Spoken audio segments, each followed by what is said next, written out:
Hello, everybody. Welcome to episode 62 of I Just Got My Kid to Sleep. That's how I always introduce it, by letting everyone know how many times I've tried this so far.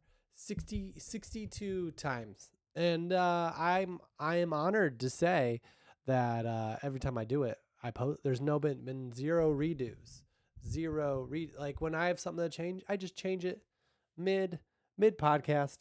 That's that's because I want it to be real.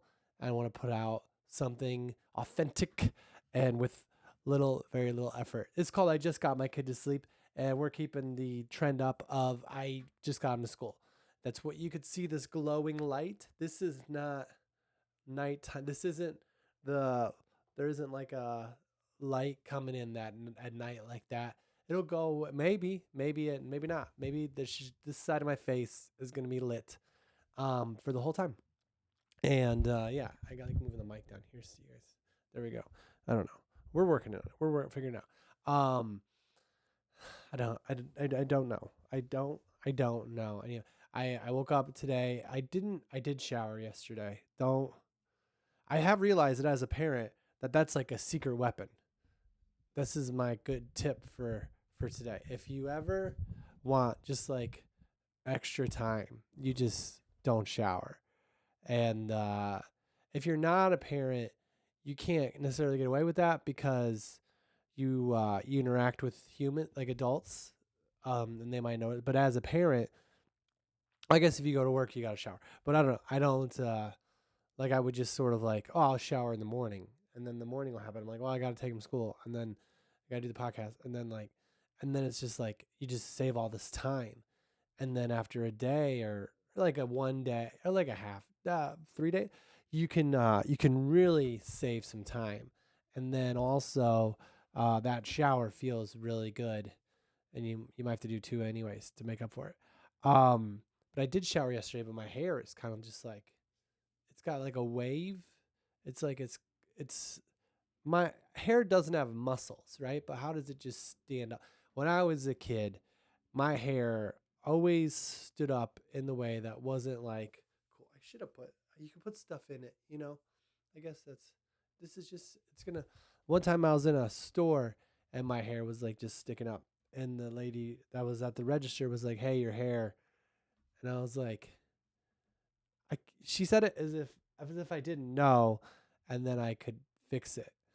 No, I've never been able to fix it. I went to the barber a lot as a kid, and that wasn't like the best for fixing that situation. Like I feel like I don't know. I don't know. I've never been a barber. I don't know if you know that about me, but I never have, not once. Like not even one time.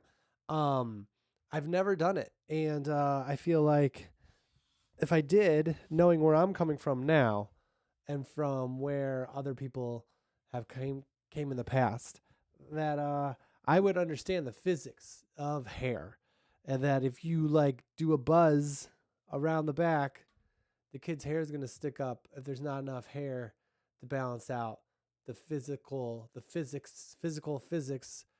Uh, my barber believed in gravity way too much, is what I'm trying to say. Like, it would just always, just like in the back, it would just always, and I had to go to a salonist, a stylist. My friend's mom, she was great. She is great. I haven't gone there. I don't live there. I can't be responsible for maintaining that haircut person relationship. But finally, when I was like 17 years old, I met her, my stylist, and she understood the physics of it. She's like, you can't just. Here's the thing. I feel like a barber goes in, they do their thing, and then they don't have to live with it, you know? But I got to. So they like cut it and then they're like, it's fine now. But you got to see the future. You got to know that it's going to grow. And if it grows in a different way, then it's going to just stick up. It just was always like this. It was just like, no, my hair was shorter back then too, probably. I think when it's shorter, you have less of a chance to make mistakes. Um, when your hair's longer, you can like if it's messy over here, you can make it messy over here, and then it's just like, oh, it's just balanced out. I never know when to get a haircut because I like it the way it looks after the haircut. And then it grows a little bit and like, oh, I like this too. And then it gets to a point where I'm like, I definitely need a haircut. But then like I don't schedule it right away because I have a whole list of stuff that I gotta do, you know? And and there's really gotta be a good reason to schedule it. So by the time I get around to scheduling it, I look in the mirror and it's grown in a little bit more. And I'm like, oh, I think I'm about to turn a corner. You know, like this is it all started when I was out of college and I got cast to play the Scarecrow in what Wizard of Oz. That Scarecrow. I was the Wizard of Oz.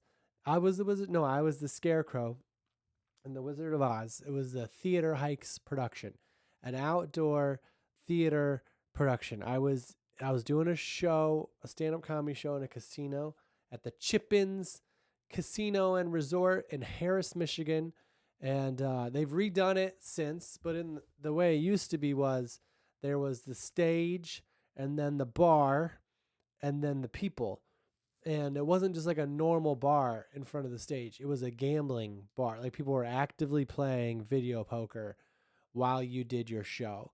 And I got to host. I think I talked about it before. It paid $150, which is a lot of money today to do 10 minutes on a show that's not televised. And I remember telling my older brother that I got it and he was like he's a math like he's an engineer or whatever at the time he's a lawyer now and he was like yeah but how far is it and it's like it was a good drive a good long drive and he was like well then it's not that much because you have to drive so far and it wasn't like he was saying it in like a way of like he wanted it and he was jealous. It was just like this is a fact and there's no reason for you to be excited anyway.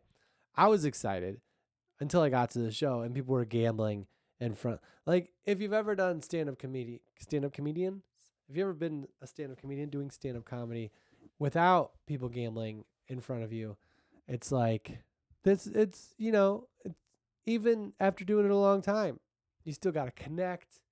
You got to meet in a place in between.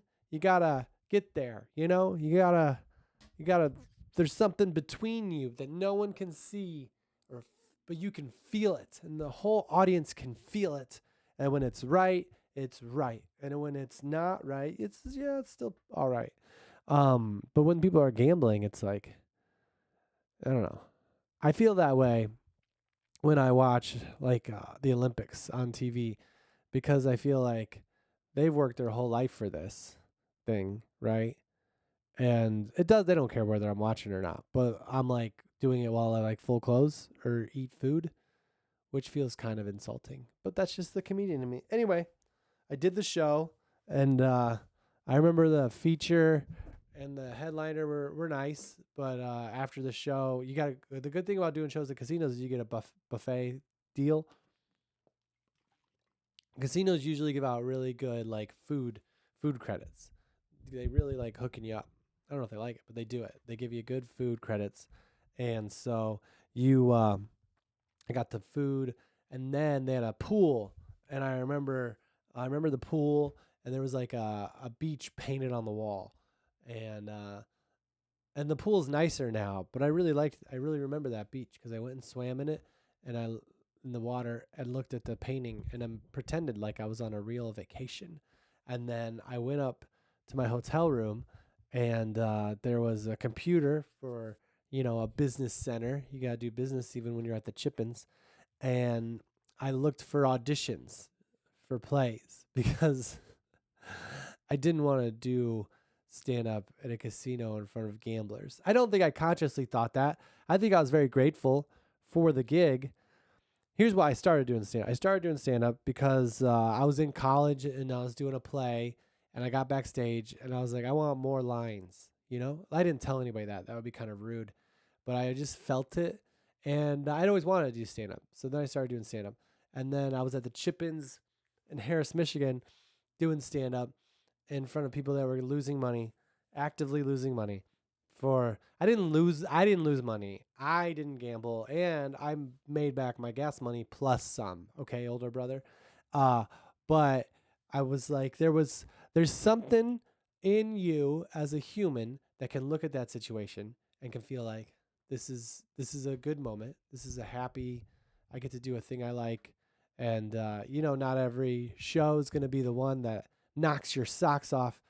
Uh or I could look at it and be like, I'm going to try to do a play. And so when I auditioned for The Wizard of Oz, and then I did The Wizard of Oz, and I was like, I think, and I kept doing stand up. And then I was like, that was the last play I've done ever in my life.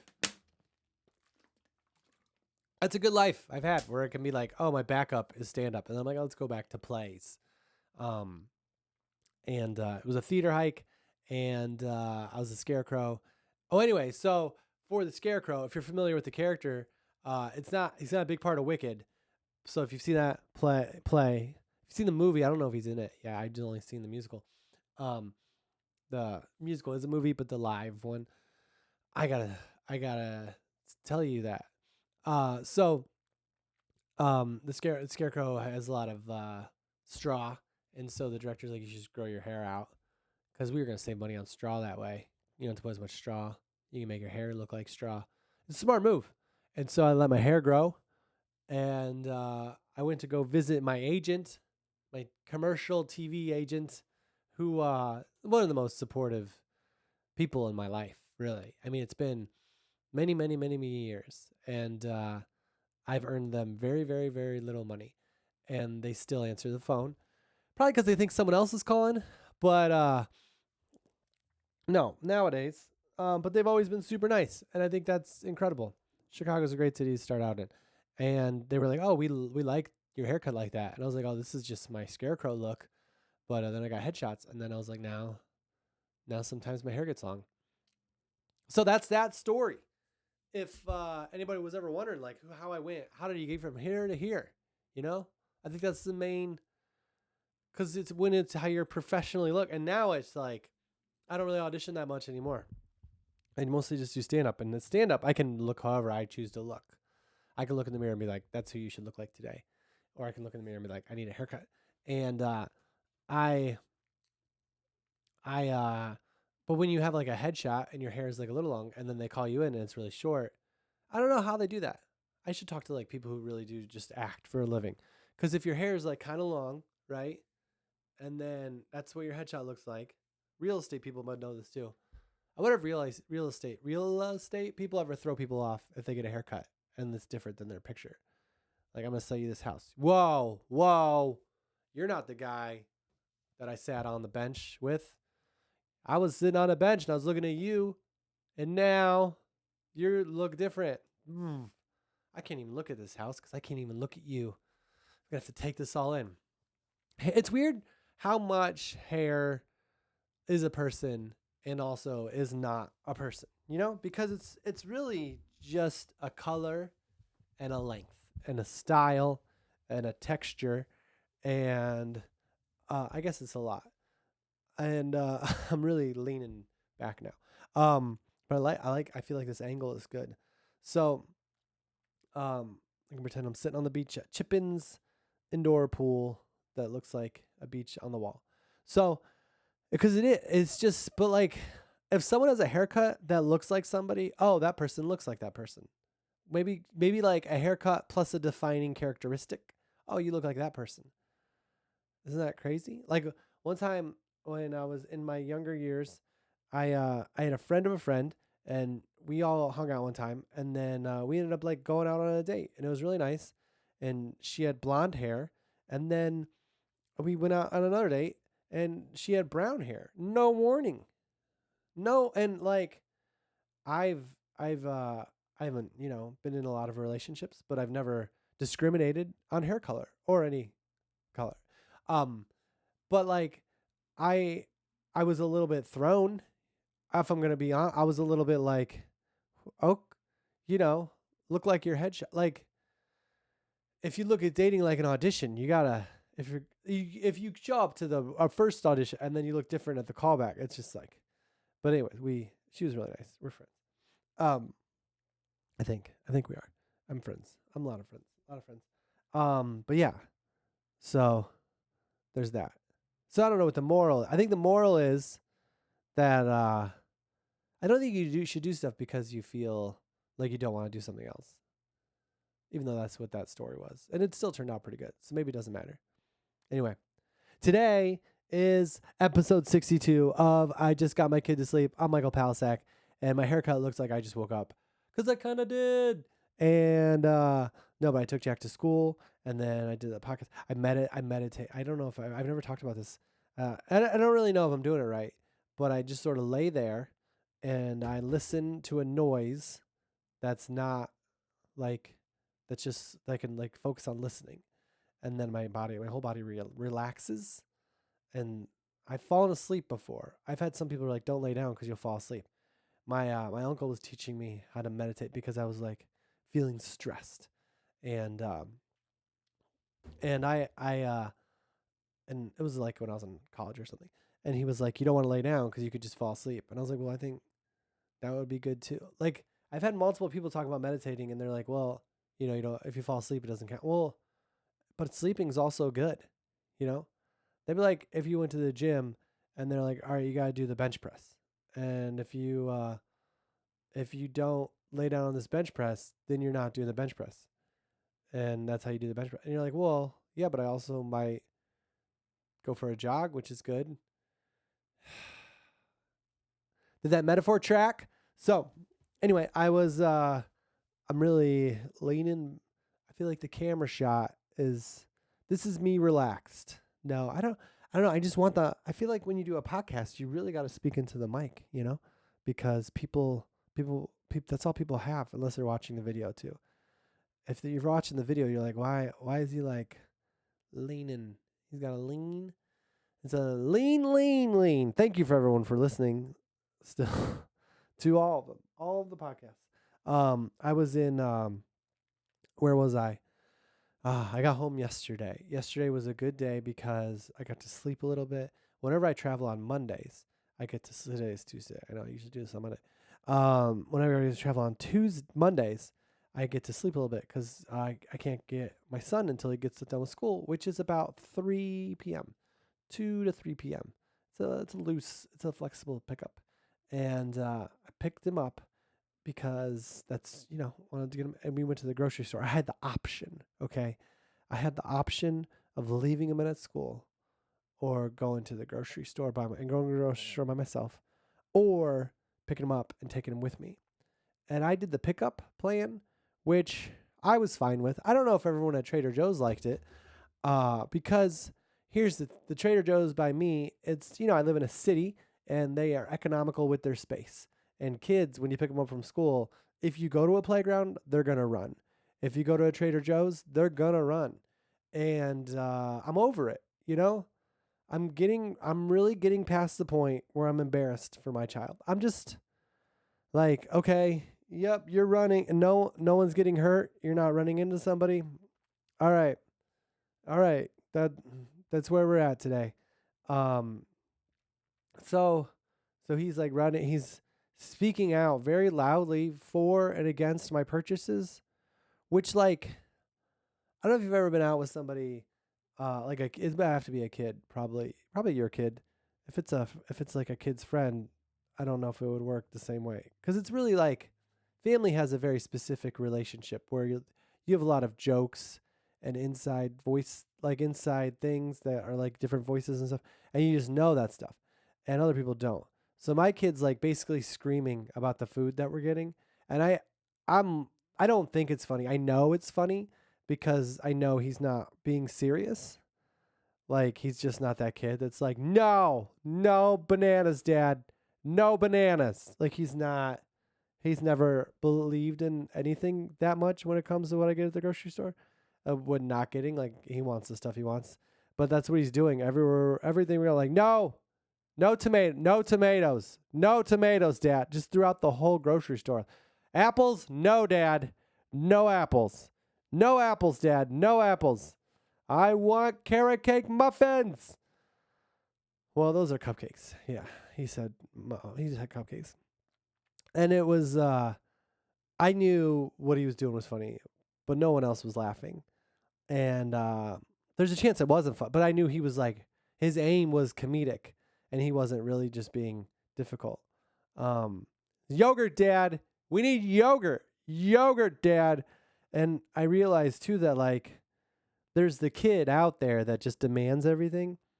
And Jack is him. But like he's a nice version, who like listens when I sort of agree or disagree. And and but nobody else knows that. They just think there's this kid being like, "Yogurt, Dad, yogurt." I'm like, "Where am I buying the yogurt, Dad? I want the yogurt, yogurt, Dad." And there's also a chance, as I'm repeating it now, that I am sort of gaslighting myself into thinking that's okay. But anytime, maybe it's because I'm a comedian. Anytime someone's making an effort, I'm just like, well, thanks for trying. It's hard out there, and you never say that when someone makes a joke. That's not a nice thing to say. If someone tries to make you laugh, and you're like, it's hard. That's not nice. It's not like if someone's like I don't know, like climbing a mountain or building a shelf, and they don't do it, you can be like, that's hard to do. But when someone tells a joke and it doesn't work, you can be like, it's hard to do. That's a better joke than whatever. If you want to make a better joke than the joke they just bombed with, that's the joke.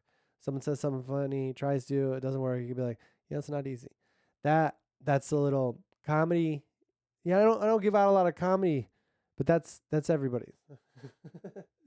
Maybe everybody knew that. So anyways, we went to Trader Joe's.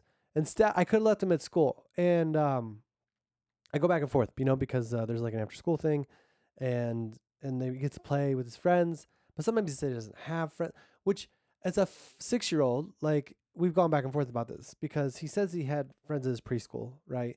And then at this school he does, and I don't know if that means he just doesn't know them as well. I mean, it's almost the end of the year. But anyways, I'm like, I'm gonna pick him up early if he doesn't like being there. Because when I was a kid, we just came home from school after school, but then we played with our friends. So it's like, what's the difference between playing at your house versus like playing at school? I think there's a big difference.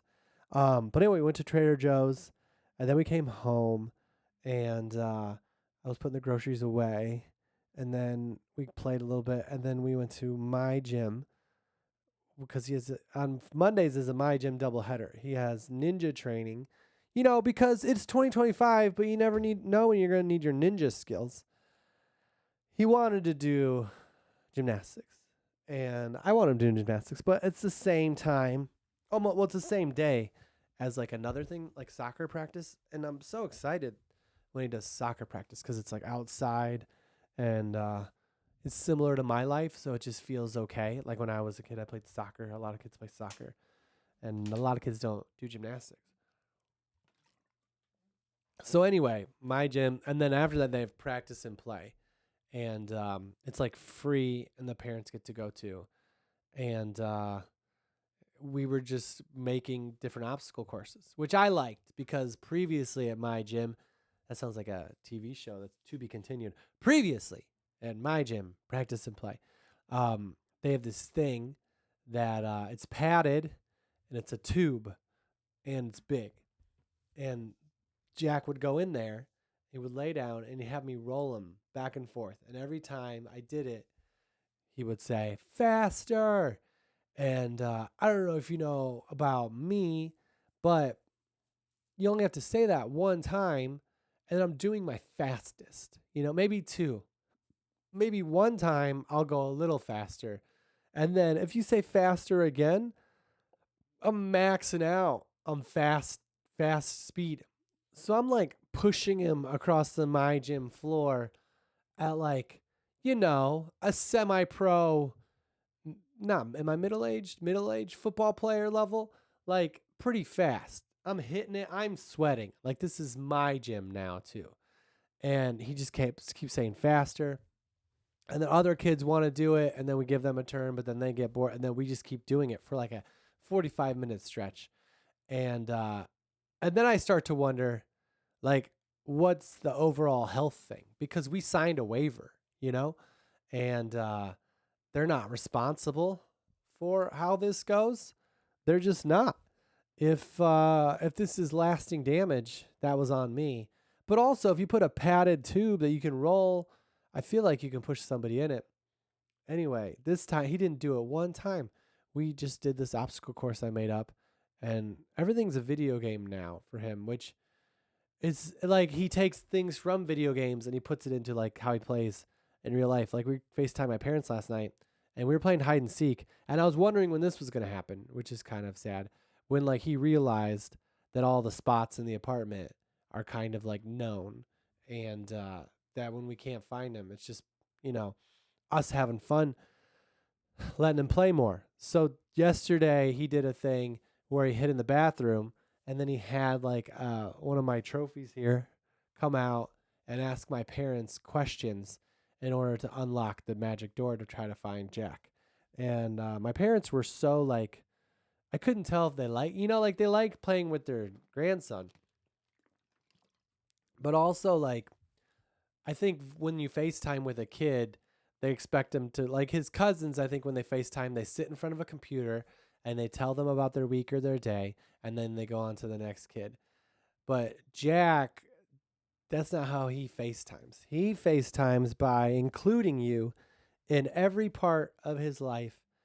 And if you're holding the phone, then you're just the guy on the phone. Like when we were younger, I think Family Matters had an episode where Steve Urkel was like a robot. There's a Bob's Burgers episode where they put a screen on a thing and move the like that's just, you're just in our lives now. And my mom texted me afterwards saying that she liked the FaceTime, which I think they kind of had to, because they could like I could tell that they were like confused by all of the questions. Like Jack's first question, like we played Paper Mario, which is kind of like an RPG game, which is like a game where it's not as much about skill as it is about like strategy or whatever. So I would read him the question, and then like that's what happened in the game. Like you have to answer these questions to move on to different levels. And so he just starts doing that, and he's like, "Who's the most powerful person?" And my dad says, "An elf," which isn't a bad guess, a magic elf. That's playing along right there. Way to go, Grandpa. And then my mom is just like confused. And the trophy guy, so Jack's holding this trophy outside the door. He's just like, as the trophy's talking, it's very adorable as the dad. And I also, sidebar, like it when someone in my life gets to deal with what I put up with all the time. Like where it's like, oh, we can't just do a thing. We got to do this special version of it. I mean, you don't have to, but when the kid's excited about it. So, and then Jack's like, wrong. The most powerful person in the world is the queen. And if you want to try again, knock on the door. So I knock on the door again. And he's like, who's the most powerful person in the world? And my dad's like, the Joker. And I'm just like, he gave us the answer. And then my mom's like, God. I'm like,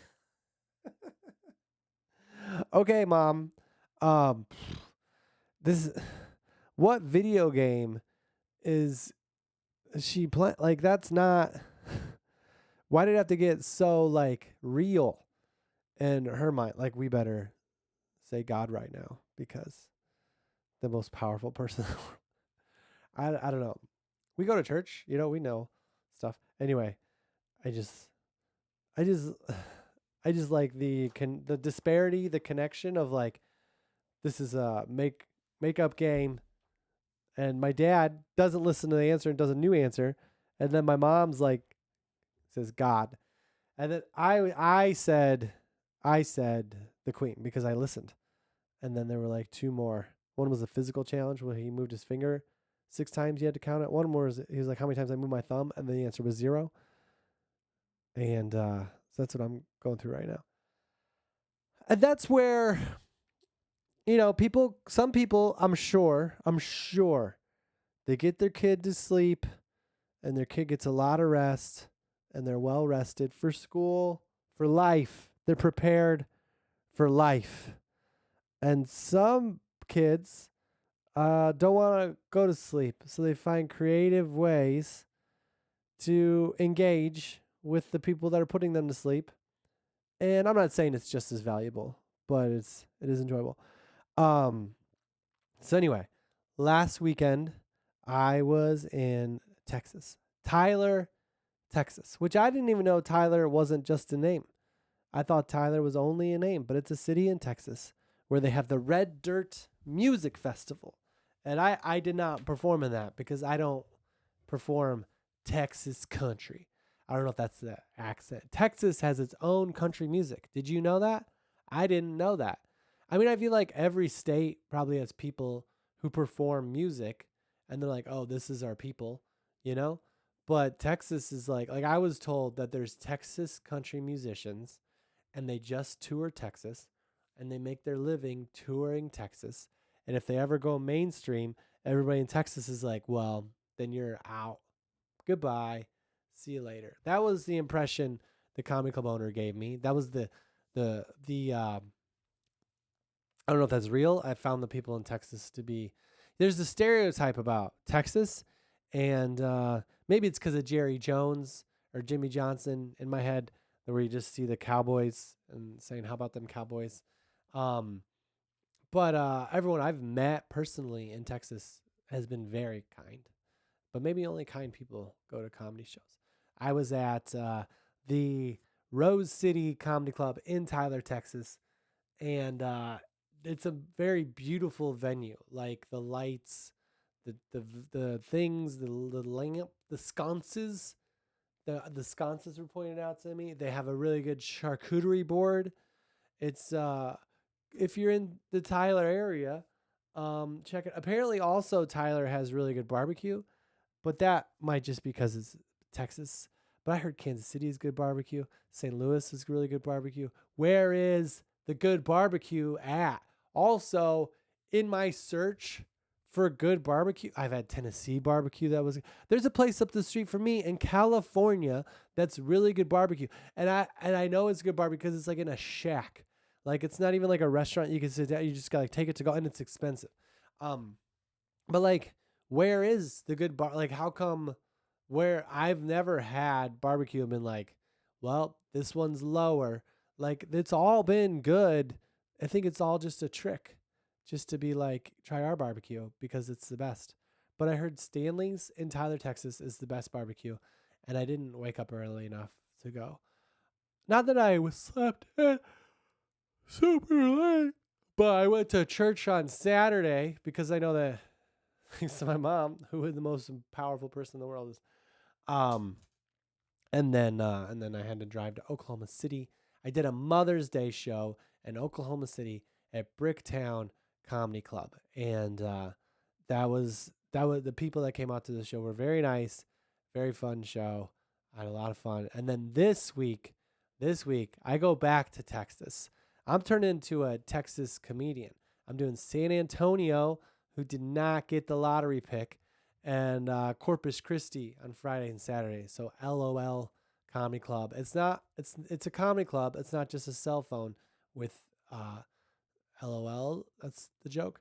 And then Friday and Saturday I'm at Mesquite Street. Um, so that sounds like it has good barbecue too. Mesquite Street. So Friday, Saturday, Corpus Christi. Thursday, I'll be at LOL in San Antonio. And so I'm just going back to Texas. That's just the way it is. I probably could have stayed in Texas, but I just got my kid to sleep, you know? I'm a dad. I can't just be staying in Texas right now. Okay? Okay, everybody. I love your state.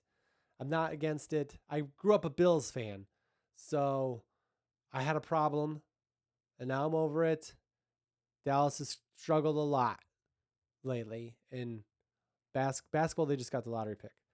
If you don't know what the lottery pick is, here's a little basketball. So a friend of mine was just telling me, a new friend, I don't know, but we were talking about basketball, and she was saying that she doesn't like the squeaking of the shoes. It's very distracting, and I'd never noticed it before until she said it, and then I'm like, oh, that is squeak. I noticed the squeaking, but it just kind of goes away. You know, I feel like that's just a part of the thing. That'd be like to me being like, oh, I'll go to the ballet, but I just don't like the outfits, you know?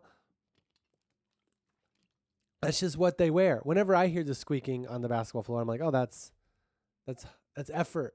They're stopping, they're starting. I like wearing basketball shoes in real life so I can get the squeaking cuz I feel like, oh, I'm keeping it going, right? Who's going to guard this? Nobody. You're in a Trader Joe's. You're trying to catch up with your kid. Still, I love it when Jack finds a uh, what is it called? Free sample at the grocery store. That's very exciting as a parent because they want something. They want things all the time. Kids always want things. They've realized that they're going to get the things they need, like food and shelter. Hopefully, hopefully you want. If once they do that, then they're like, well, what else can I get? I want everything and I want it now. I want it now. That should be in a song. No. Um, and I really like free samples because I get to give them a thing, which is good. I don't have to feel like I'm giving in financially. Um, and we'll go and I pick it up and I give it to him, and then he tries it, and then when he doesn't like it, because kids can be picky, I get to be like, we're not getting it. Normally in a situation with a child, you get them a thing that they ask for over and over and over and over and over again, and like, oh yeah, let's try new things, and then they're just like, oh, I'm done. But at the free sample place, it's just like, yeah, you're not gonna like this. Let's see it. I think what I like a little bit is seeing my son disappointed at his own workings, because I feel like I've disappointed him so much that to see him disappoint himself, it just balances things out.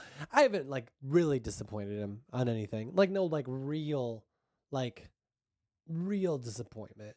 He's 6. He doesn't notice really. Like I travel for work, I'm around like over half the time, but when I leave and then when I come back, he doesn't know how many. Maybe he does now know how many days, but he can feel it. Anyway, no real disappointment, but like, oh, I want this. Yeah, we're not doing that. There was one time we went out. We went to a Walgreens last week because I had to get something, and he asked for 3 different kinds of gummy bears, and I was like, no, no, no. Like, I like it in a child's head that he can be like, I want these kind of gummy bears. Yeah, can I? And I'm like, no. But and then the kid's thought is, it's not like, oh, dad doesn't want me to buy candy right now. He's just like, I got to get a different kind of gummy bear. That's it. That's right. Okay. Dad, can I have these pirate ship gummy bears? Which I don't think they were pirate ship gummy bears, but there was like one that I was like, that is pretty cool.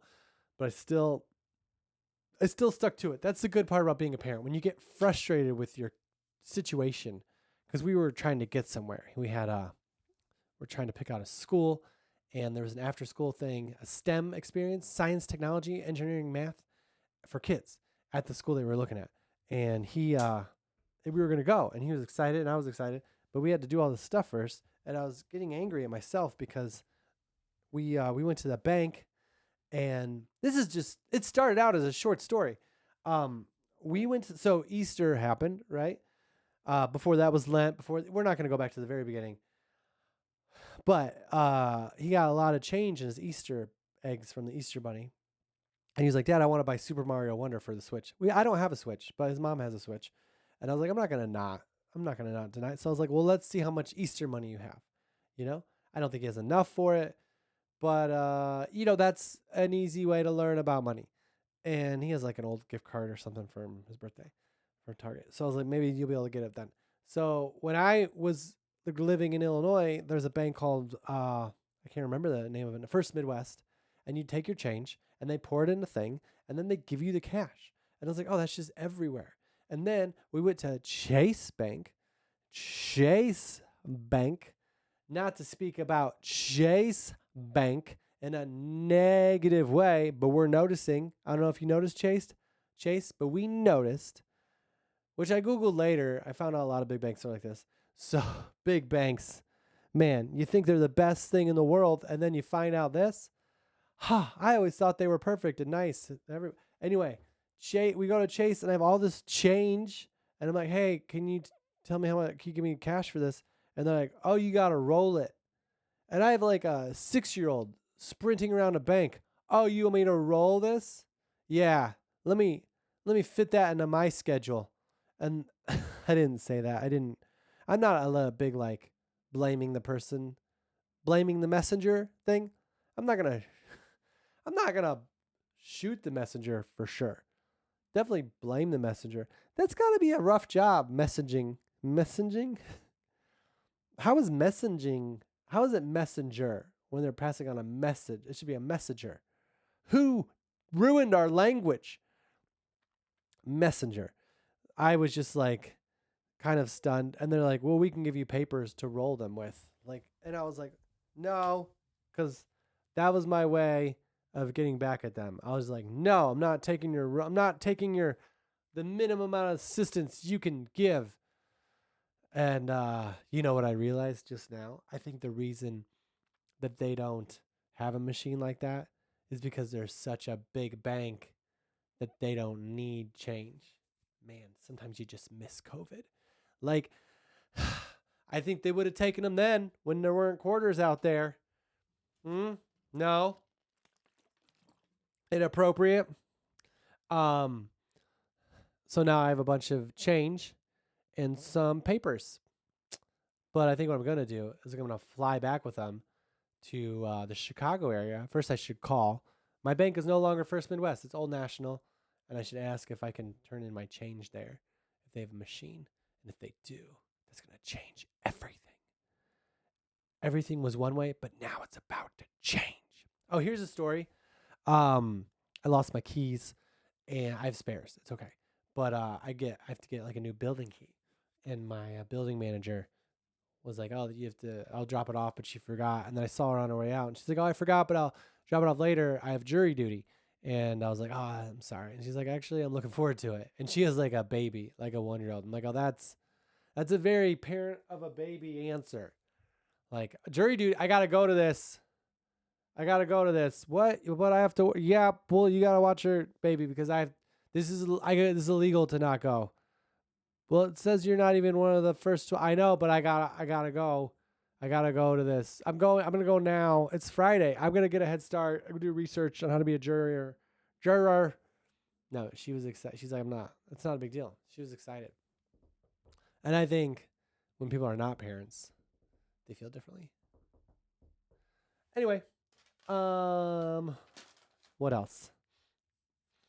Oh, we went. I don't think I talked about this. Oh, there's a couple things. There's a couple more things. So first thing is, this is like I've talked about before. My son really likes video games. We play together. I don't just hand him a thing. I don't just hand him a Switch in his hand and just put him in the. No, we're very engaged. It's usually a Wii. There's like shaking and aggressive and like we have joy. It's like watching a movie, but you're in it. Anyway, so we're playing Super Mario Galaxy 2. And if you've never played that game, here's something I learned from it. You have to get stars, right? That's a Mario thing. And you have to get enough stars to go on to the next level. And we got all the way to the end, but then there's a bonus level, which is great. And I have not nightmares, but I have like some stuff in my chest from playing Nintendo when I was a kid because those games were hard and nobody cared. And there were no like secrets. There was a game genie, but it was like, what are you doing? And you just give up and go play outside. That was the benefit of games being hard back then. You would just give up and go play outside. Now it's like, well, here's 20 extra lives. Yeah. What is every game Contra now? Like it's just in there. So anyways, we're playing Super Mario Galaxy 2. They say like to save as a kid, you got to just turn the TV off and keep the game on. Anyway, so we're playing and the hardest parts of Super Mario Galaxy 2 aren't even like the bosses.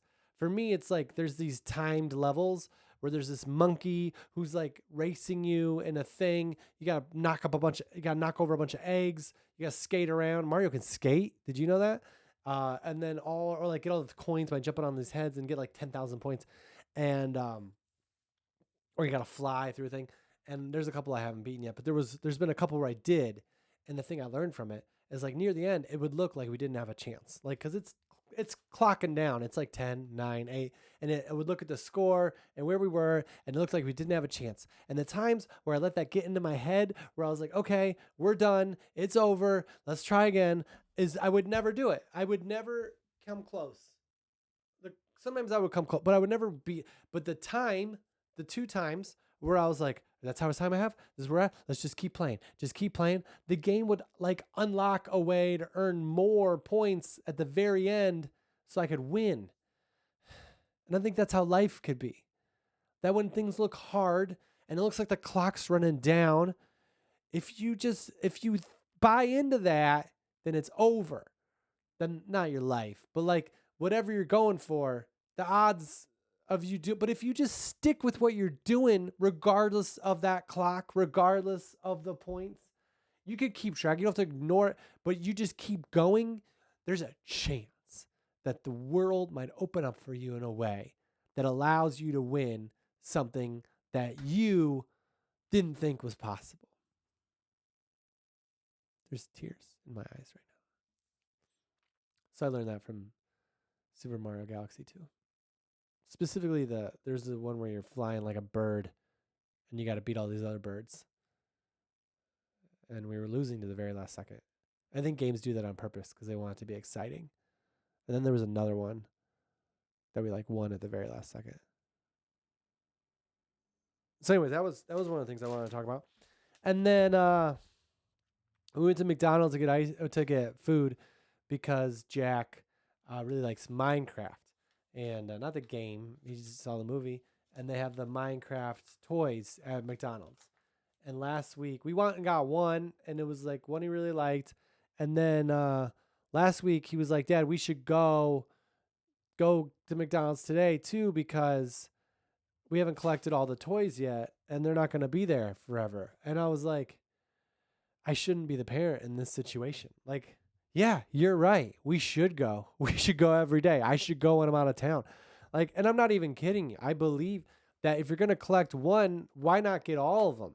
If you love the movie, get all the Happy Meal toys. You know how much I love looking at old Happy Meal toys? I have like 4 still, and they're at my parents' house in this toy thing. And they were good toys back then. They were pullback toys. I'll put a video up someday. They were pretty solid toys. There used to be a restaurant in Chicago. Maybe there still is. It was a Thai restaurant, and you go to the bathroom. It was one of the best bathrooms in the city. You walk in the bathroom, and all over the walls they had like attached old Happy Meal toys. It was just like walking into your childhood. I would just stand there, and just look around. And you know what they talk about nostalgia and the trap of nostalgia of like, well, you can never go back, right? So why feel like you should? But in those moments, I didn't feel like I was going back. I feel like they were old friends coming to me now, you know? And I feel like that with video games too, like old video. Like I feel like it's not like me reliving my childhood. It's me enjoying something now that I enjoyed as a kid too. Maybe I'm addicted to nostalgia and this is like, I need an intervention. But I agree. I was like, yeah, we should go. So we went to McDonald's and we got the Happy Meal. And we've gotten a different one every time. Shout out to the McDonald's in Burbank with the Play Place.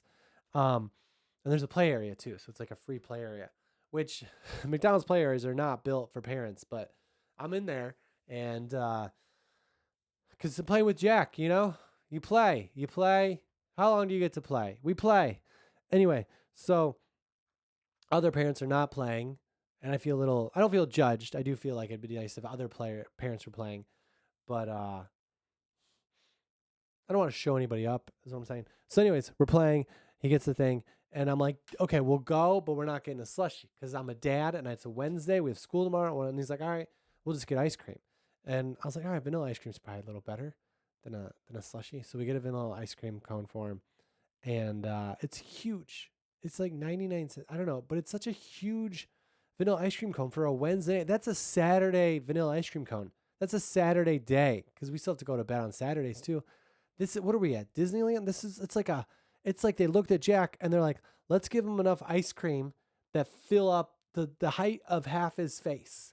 That's what they were like. We're going to give you as much ice cream as the length of your face is divided by 2. And so he's eating it. And like, I feel this anxiety as a parent because I want to just like eat it for him. I'll do it if I have to. I'll take on the sugar, the calories. I'll jump on that sword. It's almost the size of a small sword. And take that ice cream. But you know, he's there. Then there's the anxiety about that he's going to feel. So I'm like, all right. And he's pretty good at that age about just stopping when he's done. So he gets down to the cone part, has a couple bites. He can eat a cone now. Yeah. And then he stops and he's like, can we save this, Dad? And so as a parent, I'm like, well, I don't want you to eat more. So I'm going to say yes. But I'm like, how are we going to save this ice cream? But then what we do is we go back home. He's like, you just put it in the freezer. And so I did it. And there was a half-eaten ice cream cone in the freezer for a week. And then I threw it away anyway. That's what I've realized as a parent. You can go along with a lot and still get what you want. Like I could have been like, no, we're not saving that. And he would have had to go through an emotional experience and grow as a person. But instead, I was like, sure. And now there's still that hole where he could have learned something is. So it's not better. But you get it. This really picked up near the end, I feel like, emotionally. Um yeah. Save this for me. I've been doing a lot of shows lately where people always ask your intro when you do a show, and they're like, "How do you want me to bring you up or whatever?" And I have a YouTube special. And it's called "He's Friendly," and it's called that because I have a joke in my special about people telling me that their dog is friendly as their dog chases after me, and I don't know your dog. That's how your dog is playing. I get that. But my instinct isn't like, oh, friendly dog. When I see something screaming at me and galloping at me, like the wild animal that he is deep down, I don't think, oh, let me give him a hug. Like, I don't think that. Okay. And the owner's just like, hey, he's friendly. Well, I'm convinced. Thank you. Thank you. So that's that joke, and it's a whole thing. And that's not the whole joke. That's not even part of the real. I just made up that part. That's like me talking about the joke. So this guy's in. It's always funny when like someone's really nice off stage and on stage, but like then they go on stage and they just mess up your intro, and it's just like you don't have to say anything really. You could have just said a really simple intro. You asked something, and then and he was like, "Here comes Michael," or "Here, he has a special called I'm Friendly." No, it's not called I'm Friendly. Who would call their special I'm Friendly? Somebody, sure, but that's ridiculous. That doesn't. No one's ever been like, "Let's go to this comedy show." Why? Because he's friendly. Like, no, it's the joke. It's a I am sure I'm friendly. I'm not. There's waves, but it's about a dog. It's not I'm friendly. The title of the special isn't he's friendly because I'm also. It's because of this. There's a dog, and people say that. Okay, can you get that? Universe, world.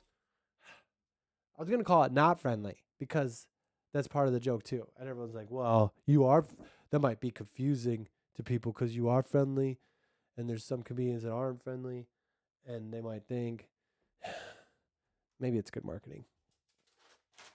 It's not called I'm friendly. Oh, here's one more lesson. All right, we're gonna get out of here in a minute.